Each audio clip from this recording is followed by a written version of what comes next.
Welcome to Dangerous Policy. I'm Charlene. I'm Crispin. And this is our Week in Review. Dangerous Policy is a channel aimed at intelligent people where we discuss important issues facing life and society. How are you, Crispin? I'm excellent. Yes. What's been happening in the past week?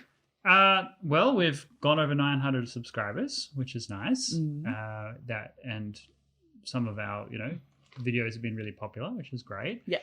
I have continued with the diet. So in diet round 2, we are sticking pretty rigidly to it, and progress has been swift and solid. What have you changed since diet 1 to diet 2?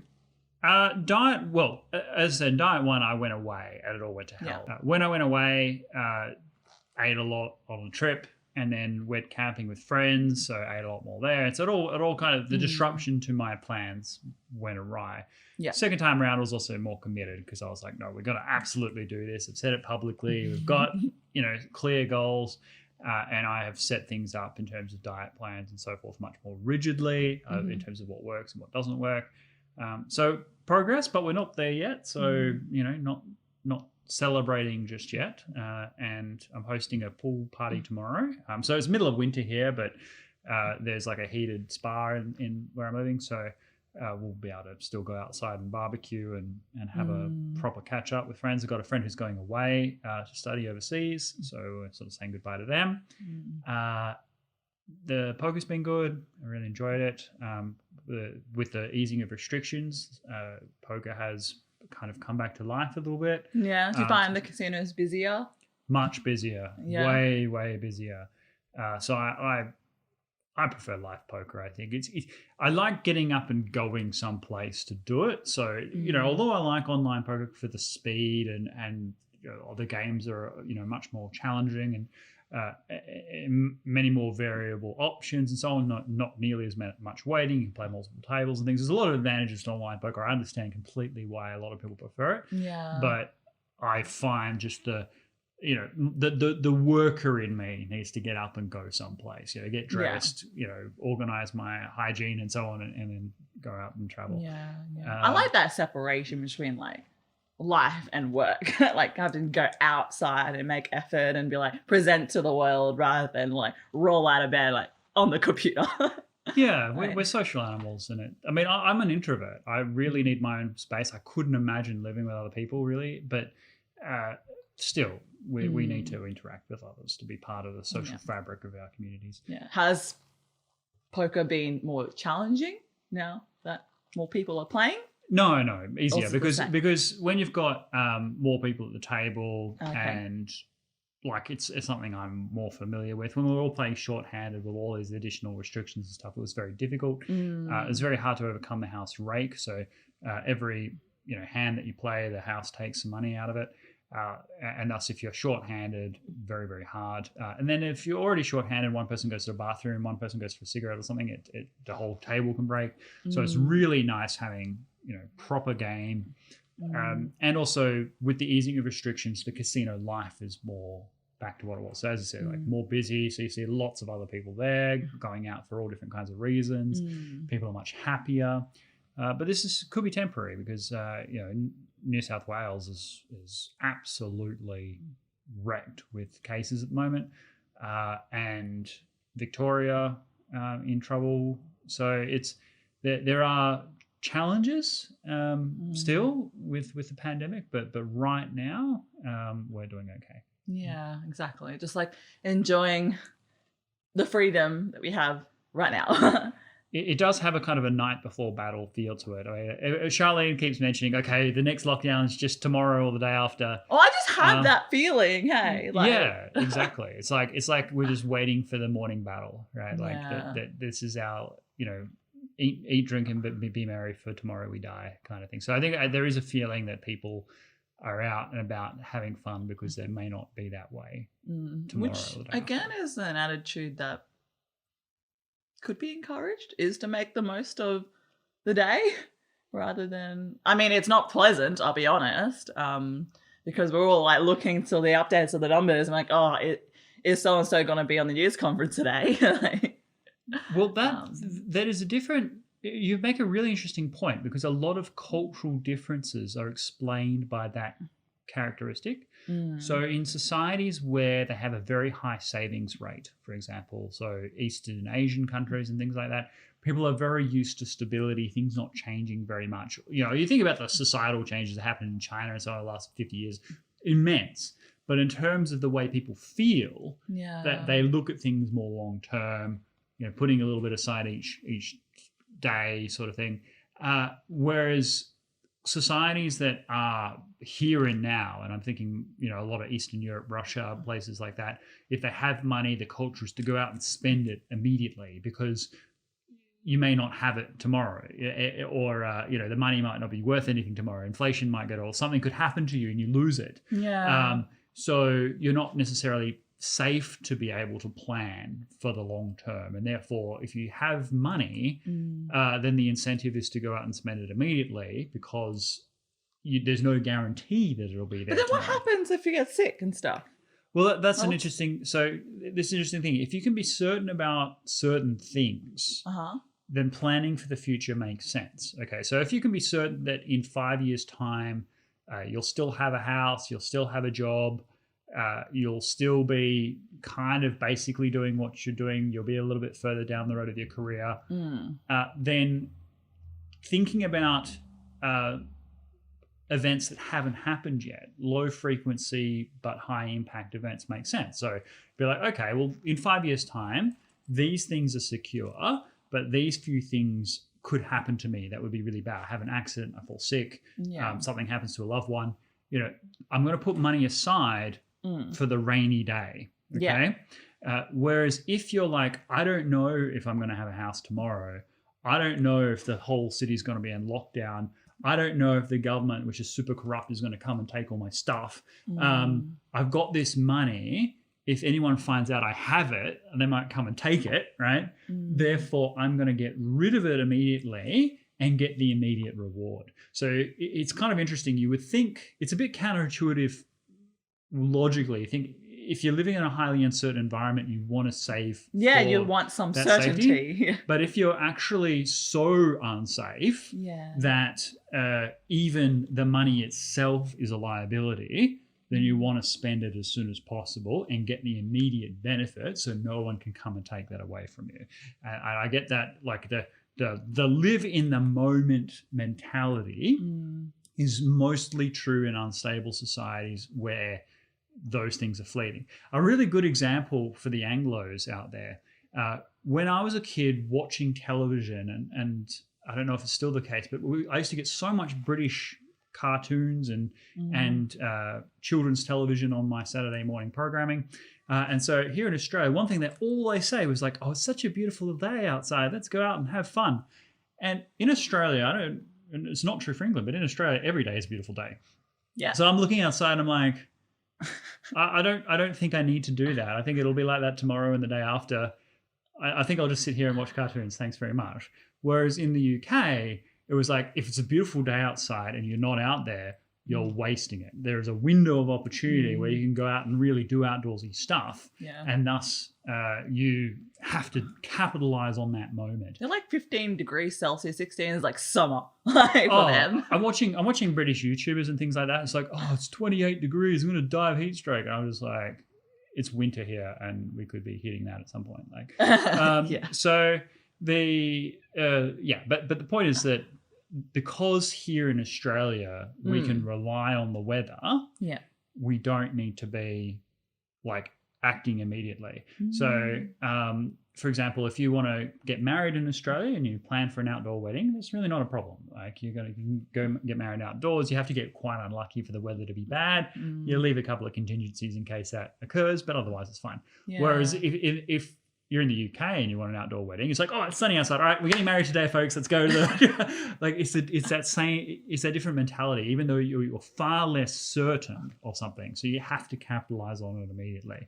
Just like if you're in a war zone and you're going to battle tomorrow, well, you could die tomorrow. So let's celebrate today because we not have another opportunity.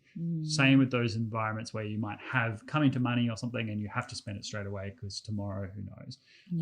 It's only when you have a certain degree of stability that you can start to think about instability. It's kind of a weird situation. Yeah, no, that does make sense, and it makes me really appreciative, I guess, growing up in Australia as a young person, because I have so much more opportunity for uncertainty. I mean, like, sure, like,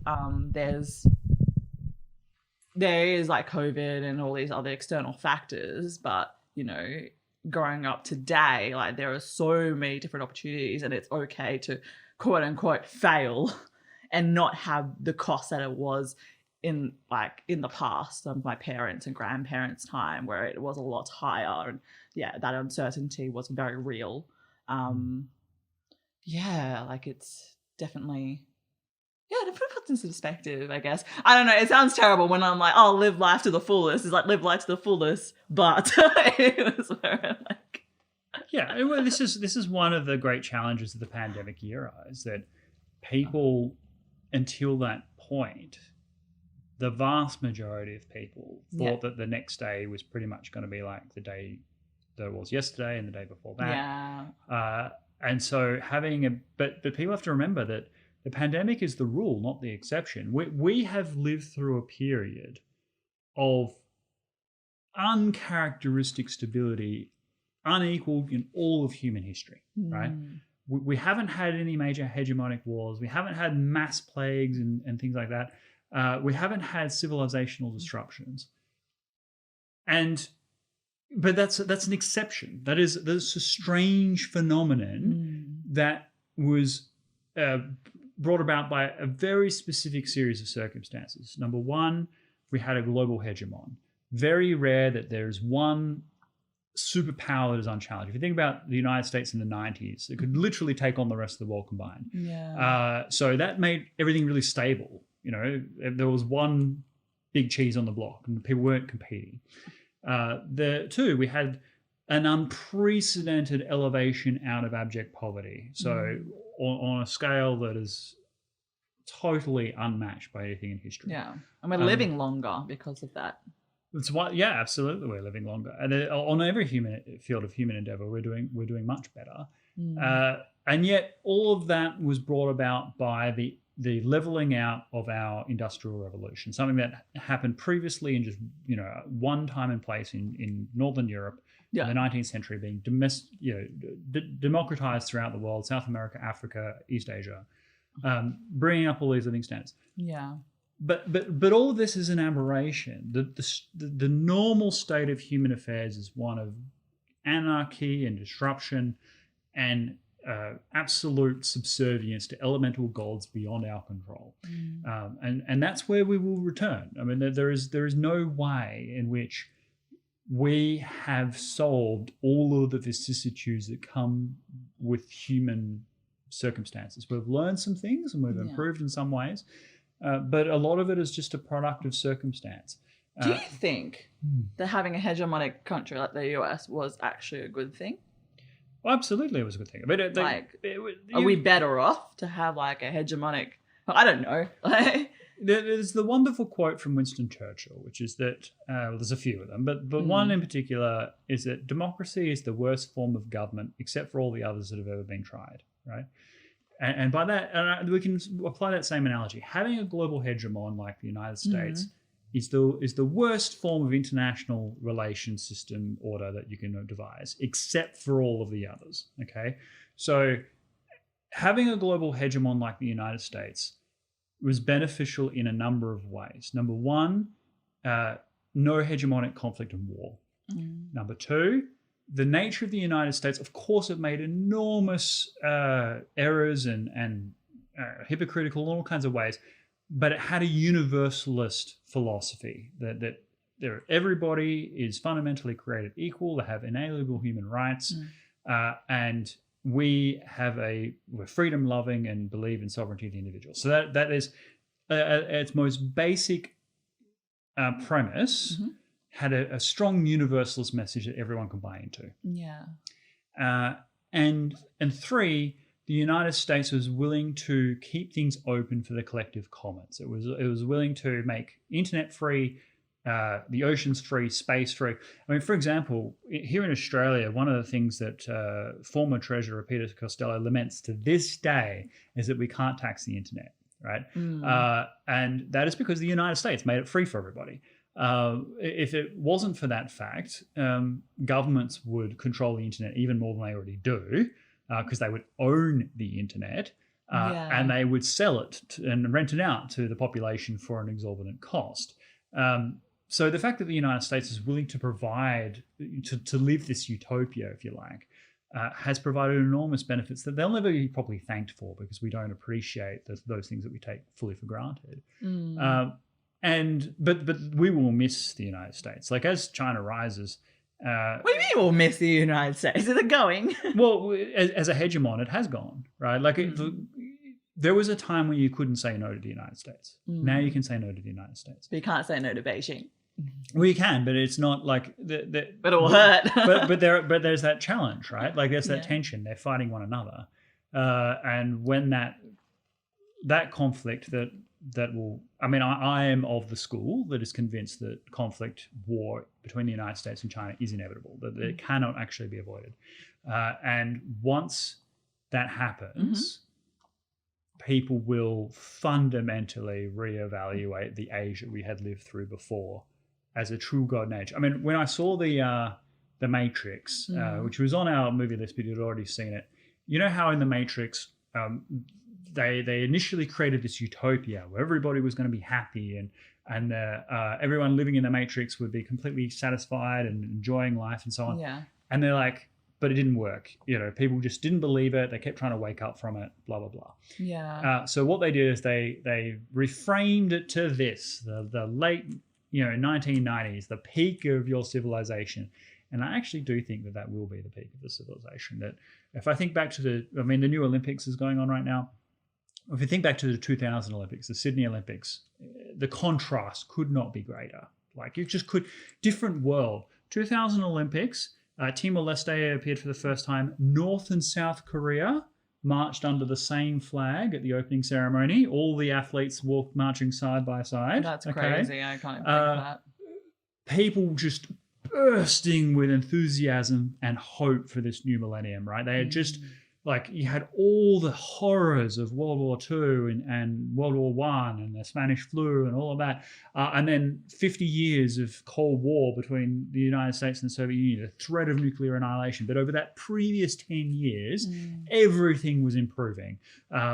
People were coming together across the world, and it really looked like we could reach that Star Trek utopia in the new millennia. That this was Gene Roddenberry's vision of an intergalactic kind of spacefaring civilization where all of these vicissitudes of horrors and privations and war were a thing of the past, and we're out there exploring the galaxy. We could see, feel, and touch it, and that was the height of Star Trek fandom, by the way. A year later, 2001, 9/11, planes crashing the Twin Towers, changes the world. Right? Rise of China in 2003, when Bush goes into Iraq, U.S. economy is 8 times that of China's. 8 times that of China's. 15 years later, China's like 2/3, and now this decade, China will eclipse the United States. The world has changed radically in that 21-year period, radically. And now the Olympics, no one's even in the stands because of a pandemic. Like, it's a different world. And so if we could think about how much things could have changed for the worse between 2000 and 2021, you would have been one of those people with a cardboard plaque on the side going, the world is nigh, and people would have been throwing rotten food at you. Like, it would have made no sense to them at all. And yet the world is so much worse off than we would have anticipated at that time. And they think about our cultural things. We're not all coming together. We're all having these Twitter fights and Facebook. Remember, another great utopian thing, the end of 2000, Facebook, Twitter, Instagram, none of those things have been invented yet. So we still had the hope of the internet where everyone was kind of like kind to each other, like, oh wow, you're from like Serbia, that's so cool. Like a different world. And so different and things have gotten so much worse. So I think people are more cynical of the internet now. Like, I don't know. Personally, for me, I'm moving away from being online too much and actually, meeting people in real life, within COVID restrictions, when they happen, and, valuing the things in my life immediately around me. But yeah, I don't know, like we all can be change makers, right? I know it's like a cultural shift, but I kind of have to make the most of what we have now. It's true. I mean, I remember Google's original motto, "Don't be evil," was their mission statement, and inherent in that phrase is a recognition of the risks of the internet. That a major tool like Google could become evil, right? And yet we're seeing that across the board with these tech giants. And so citizens aren't stupid. Like when governments talk about fake news and misinformation and suppressing free speech, when Jen Psaki, the US press secretary, says that we're partnering with Facebook to suppress free speech, the average person isn't blind to it. They understand what's being actually said to them. It's just like but it takes time for people to acclimatize. Like when television, when I was a kid, was the main form of entertainment. The ads that would come on TV, like people would just tune them out mentally. Like I can't even really remember any ads from that era because people realized what they were propagandizing. Yeah, and I think the same on Facebook and we're getting that on social media. And although I am buying shirts on Facebook, I'm a sucker for those. Oh my god, he buys the most ugliest shirts. Like, I do not. Do you think my shirts are ugly on this channel? Most of them are stuff I buy online. Oh goodness. I mean, this one's obviously just a black shirt, but the other shirts that I wear. Oh, I don't know. I was just like dashing is the word that you're thinking. It's just so like, I don't know, it's so cringy. I don't know, maybe it's like an old person thing to like buy things. To buy things online is an old person thing. Of Facebook, I don't know. It just feels like, I guess the times are changing. It's the advanced nature of the Facebook algorithm tailoring its advertising to my personal consumer choice. Oh. Anyway, so back to the point about censorship. I was on Instagram the other day and I was telling you that looking through the stories, I have a lot of people on the left who are more, what's it called? More, basically more left. And they were basically complaining of Instagram's algorithm. So what's happened in the new update is that there's a setting on your account, and I haven't figured out how to do it, but like you can, basically it's automatic for everybody that they block controversial content. So anything to do with politics or all that kind of spin, that they filter it out based on their algorithm. And people are complaining, being like, this is injustice. Like we can't, voices are going to be lost and we can't be representative. And like you said, like in an earlier video, it's the same people have used these platforms to, spread their ideologies far and wide, which is fine. But these tech giants really have the power to dictate where that goes. So it's okay. So there's a couple of points that you kind of tease out there. One, I wouldn't have a problem with it if the filter was all political content. Like I'm not interested in political content on Instagram. I mean, I don't have an Instagram account, but let's say I did. Yeah. And I'm not long enough to. And there was a filter to say, I don't want to have any political crap on my Instagram at all. Yeah. That would be fine. I actually don't have a problem with that. What I would have a problem with that is you click that filter and what the algorithm then does is allow one side of the political thing to come through to propagandize you that aligns with whatever the Instagram is pushing at that moment in time. And blocks all the other content. No, it's all about safety. Yeah, see, this is it's not political. It's safety. Who determines that is the big question. But that also, another thing you say is really intriguing, that it was the left that was pushing for free speech and liberal ideas and the exchange of the internet and so on. When George Bush was in power, and then even when Obama was in power, because although he was a Democrat, he did have a kind of an authoritarian bent. So it was the people on the liberal left that were really breaking down those barriers. And I'm thinking of one journalist in particular, probably the last fully respectable journalist in the world, Glenn Greenwald. Right, Glenn Greenwald. He lives in South America. He's an American, but he's a gay man. He lives in South America with his husband, and he was the one that interviewed Edward Snowden. Now, my feelings on Edward Snowden are decidedly mixed, right? I still haven't quite resolved my feelings on Edward Snowden.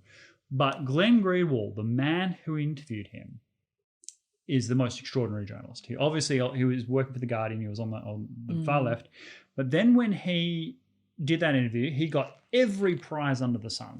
Pulitzer, got invited to the Oscars, Hollywood, all this stuff. Paraded around as this beacon of smashing down the oppression of government and liberty and free speech. Now he's almost always on Tucker Carlson and on the right. He's a left-wing guy, right? Yeah. But he actually has the courage of his convictions. He doesn't tolerate suppression of free speech, whether it comes from the left or comes from the right. He believes that, when he was out there protesting the Iraq war and all of this sort of stuff, that the CEI, the NSA, the FBI, they were all kind of in the deep state, suppressing those ideas. And now that they're fully aligned behind Joe Biden and that he's still out there saying that this is outrageous, the way that they're lying and misdirecting and betraying the American people. Glenn Greenwald is truly something else, because he's a journalist first, political activist distant second.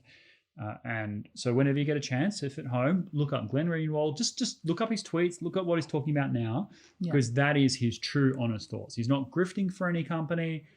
He's independently wealthy now, so he doesn't worry about any of that stuff. He's in a different country, but he is frequently doing interviews on right-wing media, not because he's a right-wing man himself, but because he believes on principle certain activism. So he's the last person who, the thing with the media is that there was a time when they were on the outs using the principles of free speech and stuff to try and become, to advance these things. And now that they're in the in-group, now that they're within the establishment, they're totally about face on, free speech and things like that. They're all like fake news, misinformation, got to suppress dangerous ideas. We've got to deal with the YouTubers out there. Yeah, need to appease my audience. I mean, that makes sense. Yeah. So, I mean, it's extraordinary how as soon as someone gets a bit of power, how quickly they dump their ideals. Yeah. Yeah. All right, let's pause here and we're going to go into some questions. Oh, by the way, matching. Winter clothes. Winter gear. All right, so we have some questions. I'm just going to address the elephant in the room. When's the Lithuania history video coming out? I think people are waiting. Oh, yes. Well, Elias has pointed it out, but obviously I'm sure he speaks for a lot of people. Yeah. So we have part 1 so far. We have part 2. Oh, we have part 2. So part 1 was ancient Baltic, so the Amber Road. Part 2 was the pagan Lithuanian era. Right? And part 3, which isn't out yet. So I'm thinking like a 6-part series or maybe 7. But part 3 will be the political union between Lithuania and Poland, creating the Polish-Lithuania Commonwealth. Obviously, there was a marriage between the royal families that combined them for a good 100 or so years before that. And that is a really challenging topic, okay? And I have to, it's so controversial that I really need to bed down all of the information first. So it is taking longer than I would have planned, in part because all other Lithuanian stuff comes up as well. So when there's like a, something to do with a power plant or something to do with the border, like I'll talk about that first because that's in the news, whereas the history and culture of Lithuania is more something that will stand the test of time, be a bit more of a magnum opus, and thus, can take more time with it. But what's the biggest challenge? The role of Lithuania within the Polish-Lithuanian Commonwealth is the biggest challenge because Lithuania was about 10% of the population of the Polish-Lithuanian Commonwealth, but it contributed a larger than its share portion of the nobility, and yet the nobility itself adopted a lot of Polish customs and so on. So untangling all of that is really challenging.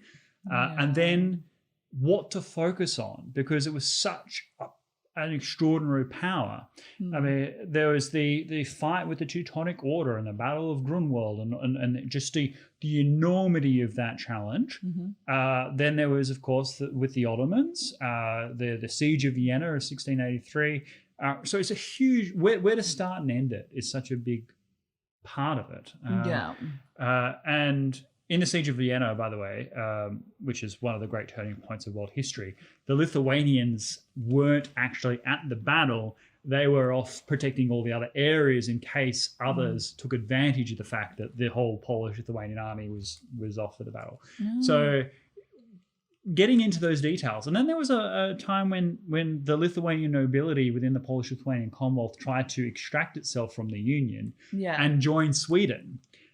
So it's a fascinating. There are so many things to look at that I want to keep it Lithuanian is the narrative. So I don't want to get caught up too much with Poland, Lithuania. I want it to be Lithuania, of which the union with Poland is such a big part of that story. Yeah. So you find, I think you told me before that when they had the Polish-Lithuanian Commonwealth, there's a lot of history about Poland, not so Lithuania.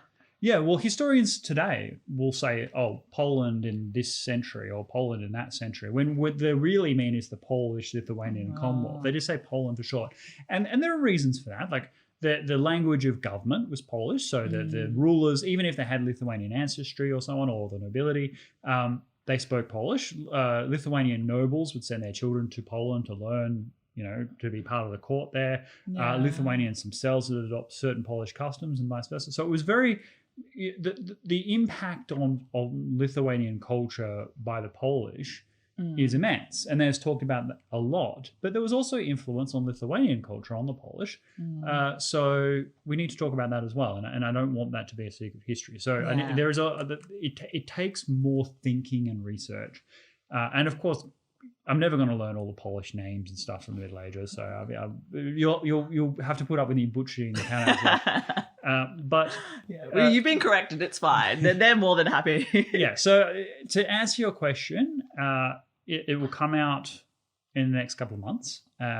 But when it comes out, it hopefully will do Lithuania justice. It's just not something that's talked about very much, and that's a really it's a real big shame. And I want to rectify that, but I want to rectify it in the right way.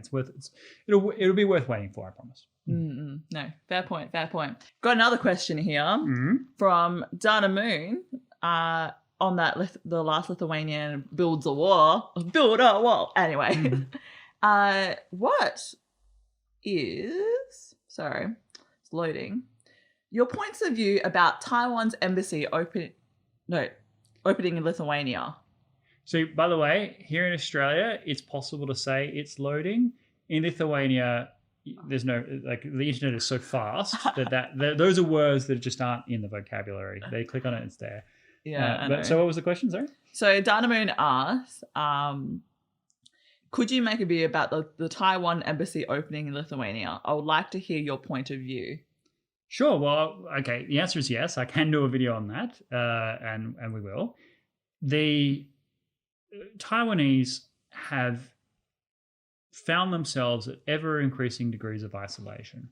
The big one, of course, was the United States moving in its embassy in I think it was 1974, when Nixon went to China as part of the deal, that it would move its embassy from Taipei to Beijing and recognize the communist government as the legitimate government of mainland China.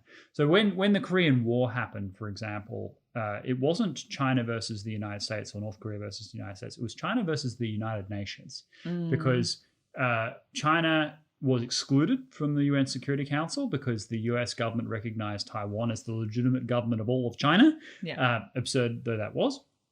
And the Soviet Union had protested that decision and also excluded itself. So Taiwan did go through a long period of significant international support when there was the communist liberal West struggle, right? Because Taiwan, of course, was part of the democratic West.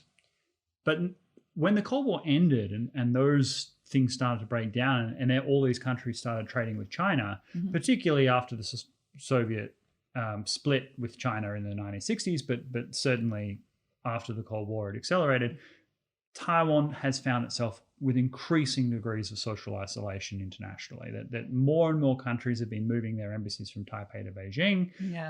China offering all kinds of incentives for countries to do that, punishing countries that do not. And even the Vatican City, even the Holy See, is making a deal with China to recognize Beijing and have its embassy in Beijing. And in exchange, the Chinese will allow Catholic priests to openly proselytize to Chinese Catholics. That's huge. Well, it is huge, and it was Pope Benedict XVI that had created this deal, but it fell over at the time because the communist government wanted to select bishops, and the Catholic Church was like, no, the Pope chooses bishops. End of story. This is the Catholic priests. And so they've compromised in recent years. In the last year or so, there was a deal whereby the communist government would retain a veto power over who could be ordained as a bishop, which is an extraordinary power. Like no government has ever been able to wield that kind of power. Henry VIII, of course, tried and failed and then moved his entire kingdom out of the Catholic Church. So this is huge, and I'm not sure where that will go. So people shouldn't underestimate how many Christians are in China now. There are more Christians in China than there are members of the Communist Party. There's about 90 million Communist Party members. I think about 150, 200 million Christians. Asian Christianity is quite different to the Christianity you get in Western Europe. In Western Europe, you see people look at the Catholic Church as sort of, antiquity, as history. They look at the old cathedrals, the Gothic buildings and everything, and they go, oh, it was part of our past, right? Whereas in East Asia, Christianity is associated with prosperity, modernism. We see the biggest church in the world is in South Korea, a big mega church. So people who are Christians see Christianity as like a modern faith, even though in Europe it's seen as the past. And so it's spreading in a viral way. And in China, it spread faster than most places because they had the underground churches. They had a rule that said you had to be a registered organization if it had more than 25 members. So what would happen is they would reach 25 members of the congregation and then it would split. And then that just spread underground through China. The reason why the Chinese government, and I know I'm getting a bit away from Taiwan, but I will come back to it. The reason why the Chinese government was looking at the Vatican is because the Vatican is still an absolute monarchy. It's not a democracy, right? People look at the Vatican as like part of the West. It's a absolute ruler governance system, right? And the Chinese kind of like that. They're like, okay, well, they have a strict order. And what we'll do is we'll allow the Catholic Church to come in and preach to our Christians that are Chinese. And remember, communism, this is a big deal for communism as well, because they're supposed to be atheist. And we're like, okay, we will allow Catholicism to be eventually potentially a state religion in China, as long as they work to support the communist government. So there's a lot of tweaking around that. And I suspect that the liberalization of the one-child policy, part of it, of course, is just demographic imperative, but another is because the Catholic Church was very strong on this point. They're like, look, we believe that people should have children, blah, blah, blah. You shouldn't be restricting married couples from having children. And so I think there is a relationship behind the scenes there, and I want to dig a bit more into it. But one of the big compromises is that the Vatican is moving its embassy from Taipei to Beijing. And that is probably the most profound socialization, because is that meaning when you have an embassy? Well, yes, it means you recognize that as a country. Okay. Right. And if you move it away, then you no longer recognize it as a country. So, okay, no, you're part of China, so my embassy is going to be in Beijing. And of all of the defections, the Vatican, I think, is by far away the most important since the United States. The United States still has its treaty with Taiwan. There's still a lot of people in the United States that see Taiwan as an independent country. That sees the embassy moving as sort of like a political decision, but not really a genuine recognition. Whereas the Holy See has so much moral authority in so many different parts of the world. So think about all the Catholic majority countries in South America, in Africa, in the Pacific Islands, the influence that priests have in all of these places, like Samoa, for example, where 85% of the population is rabid Catholic, East Timor, rabid Catholic. And they would be able to say, look, to those governments, keep your embassies in Taiwan because, this is a free people and they should have religious freedom. Yeah. So if the Holy See moving to Taiwan is a big deal, moving from Taiwan is a big deal because of the impact it has on all of the other countries. And also 70-odd embassies are at the Holy See. So there'd be a lot of discussion around this within the different countries at the Vatican. It's a big question mark. I think that so for Lithuania, to bring it to the, I know you've rambled so much. No. I don't think it's fair to say it as a ramble. I think I'm providing a lot of context to why Lithuania having its embassy in Taiwan is extraordinarily significant, because it is against the tide of all of these things. Remember, what happened with the Holy See, which I think is the most significant, has only happened in the last year. The Holy See is a Catholic country, obviously, and Lithuania is a Catholic country. Yeah. So there is a lot of interest there. So I will do a video on it exploring more the Lithuanian decision, but I would say, to sum up, it's a deeply principled decision, and I would like to see Taiwan, what the Taiwanese have to say about Lithuania as well. So I'll dig more into it and we'll do a video on it. So Charlene say, look, this is a big answer to a short question, but I think the Holy See thing shouldn't be underestimated, and I think there is a link there. Okay, sure. We watched another 90s film. Yay!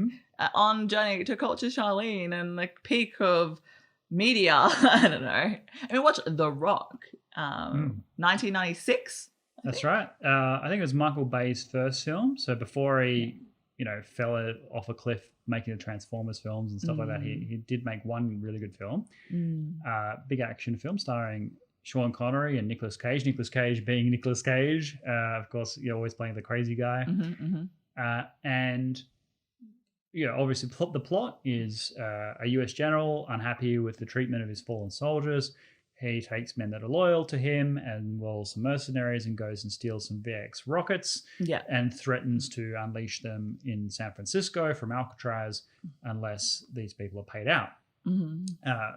Sean Connery, playing a man called John Mason, is dug up, who had been arrested by the FBI and thrown away without a key, who had formerly been a highly trained British SAS operative, is teamed up with Nicolas Cage, who's a chemical weapons expert, to go and liberate this island filled with highly trained Marines. And there's a lot to say about this film, in the sense that obviously it's a massively fun action film with a lot of character, a lot of action, a lot of development and so on.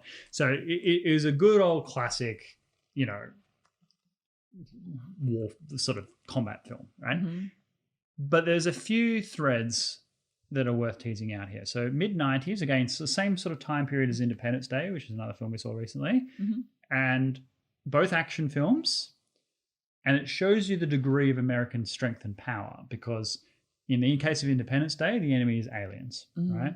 In the case of The Rock, the enemy is themselves. They've got their own Marines who are heroes. And these were the only kind of challenges that America could think up, right? Like, because who's better than US? Us? Or aliens? Exactly. It'd be a tough sell to think of, like, China coming in and taking over, or or even the Russians being like an omnipresent threat throughout the Cold War. And also, like, the way they present the president to make big decisions, or whether to send out to bomb the island. Like, there was just so much respect there for the president. Like, you just, like, it's the president. Whereas nowadays you don't see that same respect for leaders. Like, no, you're a bit more cynical about them. The rot set in initially with Bill Clinton, although there was still a lot of authority around the presidency. But Bill Clinton, with the Monica Lewinsky scandal, obviously sleeping with all his interns and things, kind of made it a bit of a joke. But still, the office of the presidency was respected, and Bill Clinton himself was thought of as a good president. And then George Bush had a sort of a restoration of that temporarily after 9/11. So 2003 through 2004 kind of period, there was a lot of respect for the office of the presidency. Even among those like myself who protested the Iraq War, saw the presidency as an important office. But then that kind of fell into quagmire. The US president seemed to be a bit of a joke. And then Barack Obama temporarily restored sort of the kind of authoritas of the presidency in the sense that he didn't have any personal scandals. And this is I think the best thing that can be said about the Obama presidency is that in his personal life, he was irreproachable, right? Like he had a very wonderful wife, wonderful children, highly educated, like didn't bring the office into disrepute. And so that was good. But during the course of his presidency, the hyper-partisanship within the United States got more and more bitter, in large part because of his own policies and way he dealt with Congress. So for that reason, the office of the presidency, while it had a respectable person occupying it, was seen more and more as part of the political fray. I mean, in the United States, you've got the presidency is the head of state. It's not just an office.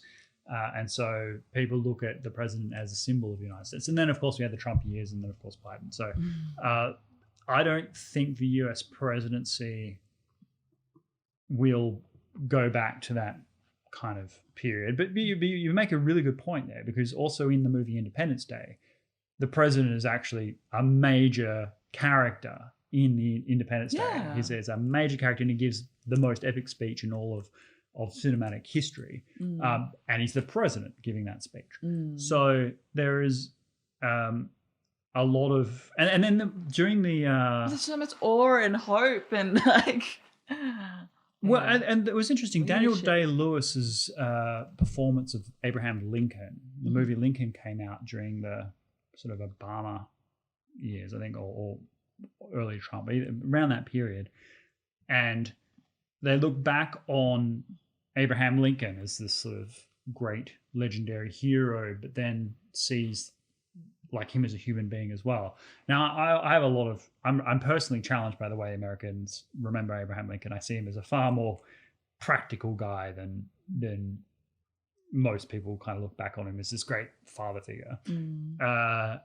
And yet, you know, the image there is very strong. So you're right there that in the 90s, they still very much had that.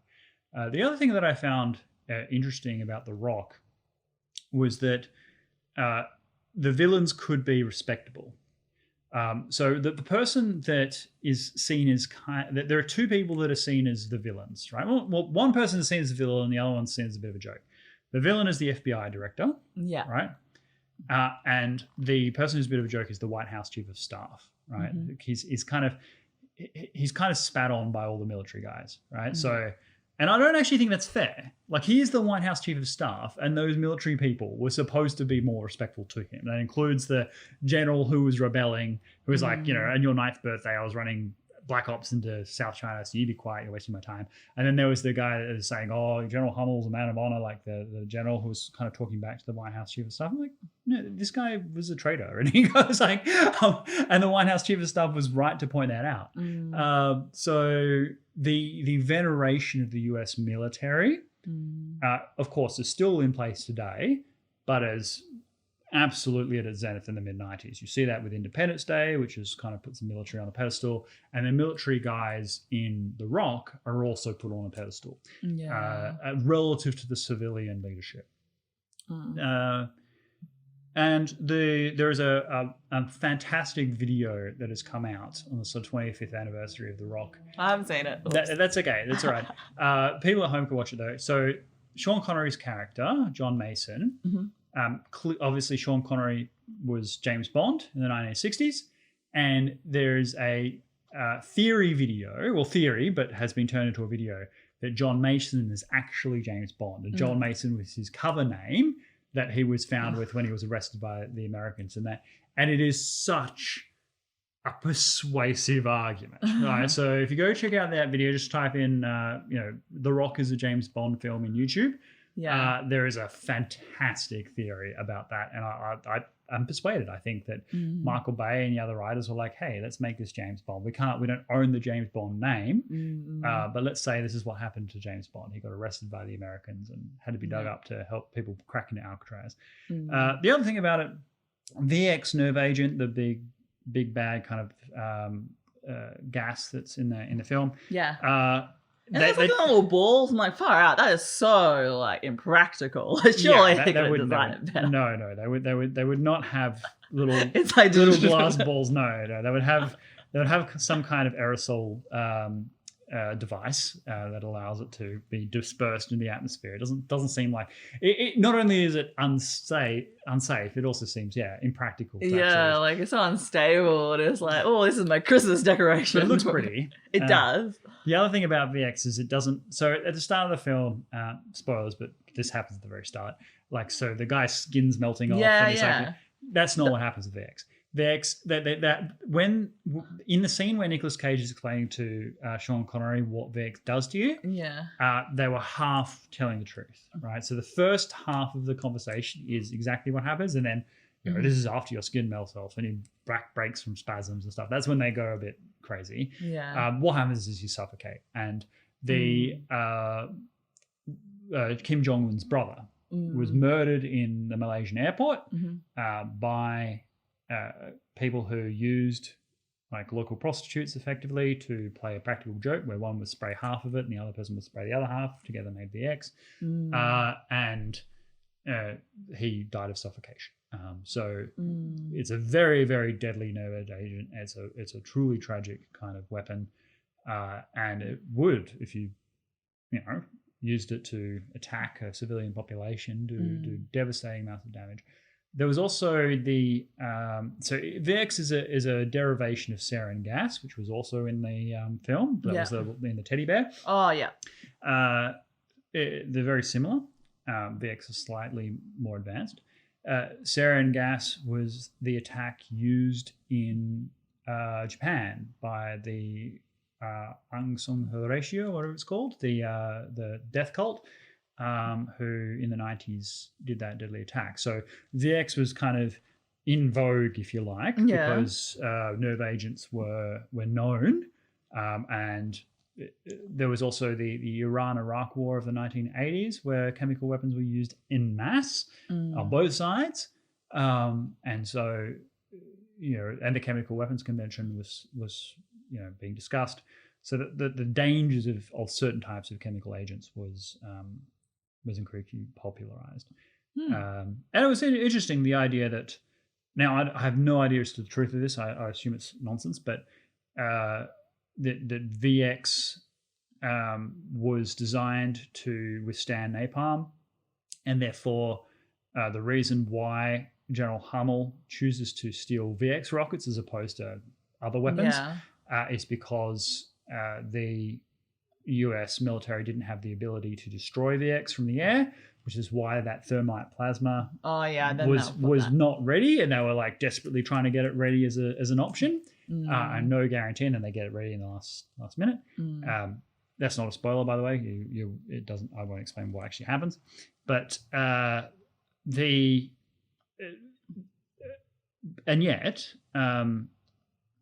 I would imagine that if this had happened in real life, if military officers had taken VX to this island, then even if they couldn't destroy the rockets or the gas, they would still obliterate the island. Like they would wait for the weather to be blowing out to sea, and then they would just destroy the island straight. Like they wouldn't wait. They would just destroy it. Yeah. That's what I reckon would happen. In today, it's time to have all the drones. They just obliterate it, even if they couldn't destroy the rockets themselves, because at the cost of these civilians. Of course. That was the only thing that, so while they did have a lot of respect for the presidency and weighing the 81 civilian lives and so forth, this is not a difficult decision to make. If you've got a bunch of terrorists who have 16 rockets, each capable of killing 70,000 people, and they're threatening to do them, there's with 80 yeah. I mean, it's not even a difficult decision.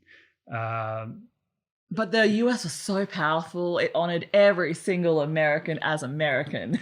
Well, nothing wrong with that. Nothing. And look, they did a few different gambles, which we won't get into. But what I really love was the suspense. Oh my gosh! Like in the last act, the third act, when then like one thing was happening, other thing was happening. I was like literally gripping my laptop, being like, "Oh my gosh, are they gonna make it? Are they not gonna make it?" Oh, like I haven't had that feeling in so long of just like the switch between the different sides, different perspectives, and you're like, you know what's gonna happen if one like fails the accent enough, faster enough. Oh, it was so good. That's the one thing, the biggest highlight of The Rock, in my opinion, was the action, but like that suspense building. And also when they just bomb out things in the pipes when they're just like oh yeah, dropping the gas bombs down the sewers. Yeah. So, it was just epic. Yeah, and that's so a good action film is one that doesn't try to preach to the audience. Like they knew what like that the soundtrack was all very heavy and like, it was all very like Americana. And so it takes itself seriously enough that it realizes it has to have certain beats and arcs, and the plot has to make a certain coherence, and the characters have to be likable and so forth. Yeah. And so it has to take itself that seriously, but not so seriously that it has some great deeper message that you all have to. Yeah. This is you should be entertained, and it's very hard to do that with a action film, whereby you have like an action film usually has a ceiling to how good it is, right? Yeah. But there's a floor below which it shouldn't fall, right? There are a few true exceptions that have gone above and beyond. Terminator 2, definitely. So good. So good. Blade is quite underrated, I think. So there's certain action kind of storylines that are quite strong. Die Hard, which we haven't watched yet. That's in the 1980s, so a bit outside of our time period, but Die Hard is clearly the quintessential awesome action film. The Silence of the Lambs of action, I reckon, is just the best. Although Terminator 2 is pretty damn good. And yeah, so we're almost at the end, I think, of our 90s run of classic 90s film. We haven't watched Goodfellas. I think that we probably won't get to that film. It's a very strong film, but outside of what we're looking at. The reason why I've chosen the 90s, and Charlene has very gracefully agreed to watch movies, in our busy schedule, is because there is a time period where the art form of cinematic experience was the driving factor behind what caused big blockbusters to be made and why various studios got together to make films. Today, it feels like one of two things is happening, usually both at the same time. No new ideas exist, so they just make remakes and reboots and sequels and prequels of established franchises. Which is just ironic because there's so many starving artists on the street that probably have amazing ideas. Yes, and some of it, like the best argument you can make for it is that a lot of it is commercially driven because true. These blockbusters cost $200 million to make today, like just insane sums of money, and thus to gamble on something completely new, which could totally fall over, is a big deal for a studio to make when they've got shareholders and they've got people to employ and returns expected and so on, when they can just cruise along on nostalgia for some established franchise by doing a reboot, right? Yeah. Second thing that happens is that they're all about political messaging, and only one type of political messaging. Like if you wanted to be really like when they make brave kind of explorations in diversity and so forth, if you want to be really brave, and I mean really really brave, make a blockbuster film starring an openly Christian conservative white male as the hero, not as some kind of patriarchal douchebag who's talking down to all the women,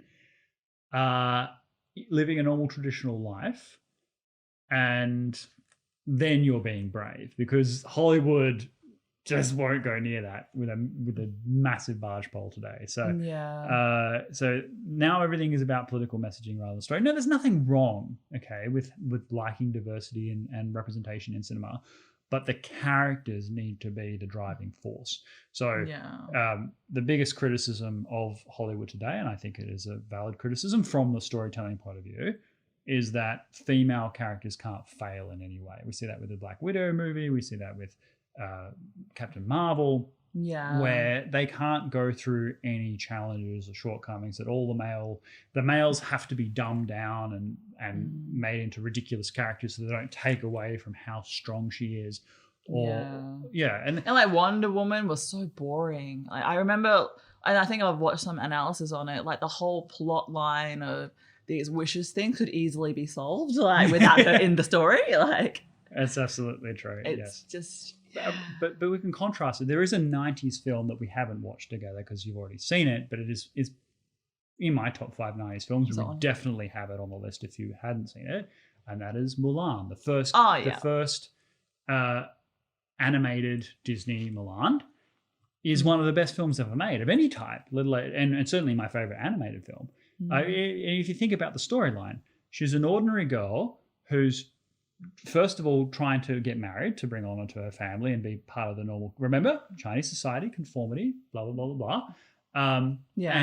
And she fails at that. She absolutely sucks. The matchmaker throws her out. She's terrible. Blah blah blah. She embarrasses her family. She speaks back to her father. They have an argument.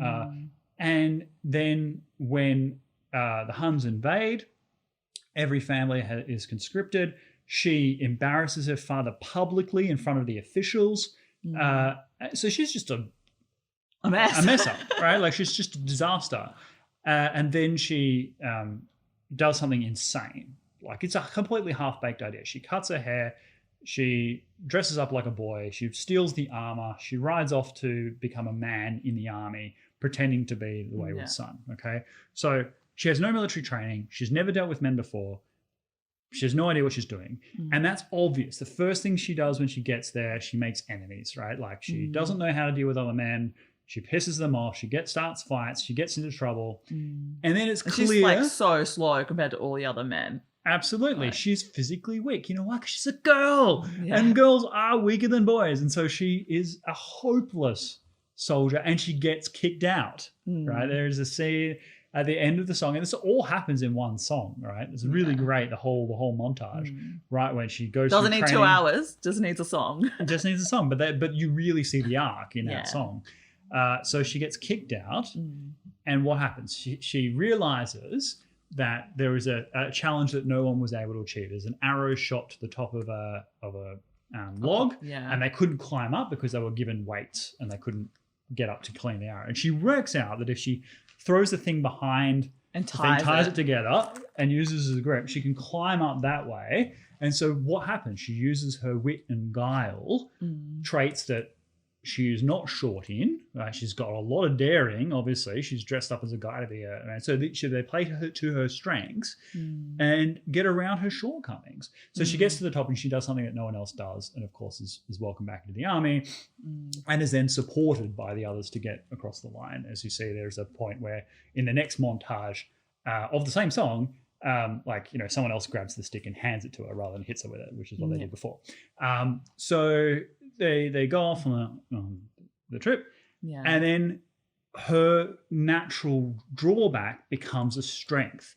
What's one of her main drawbacks? She doesn't respect authority. She speaks back to her dad. She speaks to the Imperials. She says stupid things to her commanding officer. And so there is the greatest scene in all cinematic animated history where the Han army appears in the mountain scene. Everybody who's seen that scene can remember it. And she steals the cannon away and against orders runs off and fires it at the mountain and creates an avalanche. Now, obviously, the rest is history.